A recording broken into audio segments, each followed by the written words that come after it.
ఒకసారి గతంలో ఒక సందడిగా ఉండే నగరంలో డాక్టర్ అమేలియా హార్ట్ అనే ఒక తెలివైన కానీ నిర్లక్ష్య శాస్త్రవేత్త నివసించారు. డాక్టర్ హార్ట్ తన జీవితాన్ని టైం ట్రావెల్ యొక్క రహస్యాలను అధ్యయనం చేయడానికి అంకితం చేశాడు. దాని రహస్యాలను అన్లాక్ చేయాలని నిర్ణయించుకున్నాడు. ఏళ్ల తరబడి అవిశ్రాంతంగా శ్రమించి ఎట్టకేలకు ఆమె తన టైం మెషిన్ ను పూర్తి చేసింది. ఇది ఆధునిక విజ్ఞాన శాస్త్రానికి అద్భుతం. ఆమె ఆవిష్కరణను పరీక్షించడానికి ఉత్సాహంగా డాక్టర్ హార్ట్ తన మొదటి ప్రయాణాన్ని ప్రారంభించాడు. అయినప్పటికీ ఆమె ఆతృతలో గతాన్ని మార్చడం గురించి హెచ్చరికలను పట్టించుకోలేదు.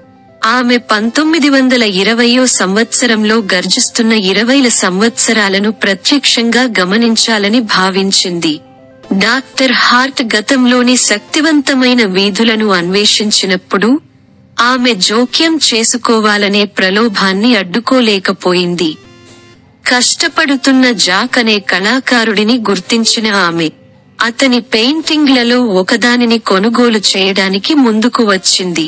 ఈ సాధారణ చర్య తీవ్ర పరిణామాలను కలిగిస్తుందని ఆమెకు తెలియదు.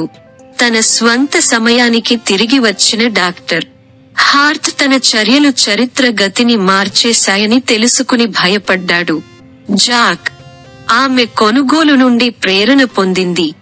ప్రతిభావంతులైన కళాకారుడిగా గుర్తింపు పొందింది. అతని విజయం అతను కళా ప్రపంచంలో ప్రముఖ వ్యక్తిగా మారడానికి దారితీసింది.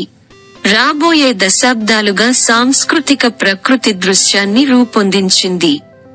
అయినప్పటికీ జాక్ యొక్క కీర్తికి ఎదగడం ఊహించని పరిణామాలను కలిగి ఉందని డాక్టర్ హార్ట్ వెంటనే గ్రహించాడు. అతని ప్రభావం ఇతర కళాకారుల నుండి దృష్టిని మరల్చింది. దీని వలన వారి పని మరుగున పడింది మరియు మరచిపోయింది.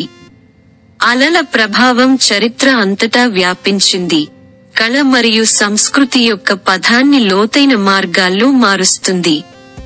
విషయాలను సరిగ్గా సెట్ చేయాలని నిశ్చయించుకున్న డాక్టర్ హార్ట్ ఆమె కలిగించిన నష్టాన్ని రద్దు చేయడానికి ఒక తీరని మిషన్ను ప్రారంభించాడు.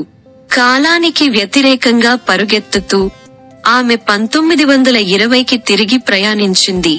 తన తప్పును రద్దు చేసి చరిత్ర యొక్క సమతుల్యతను పునరుద్ధరించాలని నిర్ణయించుకుంది. ఆమె తిరిగి వచ్చిన తర్వాత డాక్టర్ హార్ట్ జాక్ ను వేరొక మార్గాన్ని అనుసరించేలా ఒప్పించాలనే ఆశతో అతనిని వెతికాడు. జాగ్రత్తగా ఒప్పించడం మరియు భవిష్యత్తు గురించి ఒక సంగ్రహావలోకనంతో ఆమె కాలక్రమాన్ని కోలుకోలేని విధంగా అంతరాయం కలిగించకుండా అతని మార్గాన్ని మార్చగలిగింది. డాక్టర్ హార్ట్ తన సమయానికి తిరిగి రావడంతో ఆమె తన తప్పును సరిదిద్దుకున్నట్లు తెలుసుకుని ఊపిరి పీల్చుకుంది. అయితే ఆమె గతాన్ని తారుమారు చేయడం వల్ల కలిగే ప్రమాదాల గురించి విలువైన పాఠాన్ని కూడా నేర్చుకుంది. ఆ రోజు నుండి ఆమె చరిత్ర యొక్క సున్నితమైన సమతుల్యతను దృష్టిలో ఉంచుకుని సమయ ప్రయాణాన్ని జాగ్రత్తగా సంప్రదించింది.